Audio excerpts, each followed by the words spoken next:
Okara police کا پتنگ فروشوں اور پتنگ بازوں کے خلاف کریک ڈاؤن۔ پولیس نے مختلف مقامات سے 221 افراد گرفتار کر لیے، ہزاروں پتنگیں برآمد کر لیں۔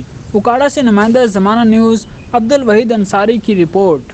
ڈی پی او اوکاڑا منصور امان کی سخت ہدایات پر اوکاڑا پولیس نے پتنگ بازی کی روک تھام کے سلسلے میں کریک ڈاؤن کرتے ہوئے مختلف مقامات پر چھاپے مار کر 221 پتنگ فروشوں اور پتنگ بازی کرنے والوں کو گرفتار کر لیا۔ پولیس نے 7,000 پتنگیں اور درجنوں ڈور کی چرخیاں برآمد کر کے قبضے میں لے لیں۔ بتایا گیا ہے کہ پولیس نے پتنگ بازی روکنے کے لیے ڈرون کیمروں سے گرفتاریاں عمل میں لائیں۔ پولیس ذرائع کا کہنا ہے کہ پتنگ بازوں اور پتنگ فروشوں کے خلاف سخت سے سخت کارروائی عمل میں لائی جائے گی۔ خونی کھیل کھیلنے کی ہرگز اجازت نہیں دی جا سکتی۔ پولیس ترجمان نے والدین اور گھروں کے سربراہان سے کہا کہ اپنے بچوں کو اس خونی کھیل سے روکیں، یہ والدین کی بڑی ذمہ داری ہے۔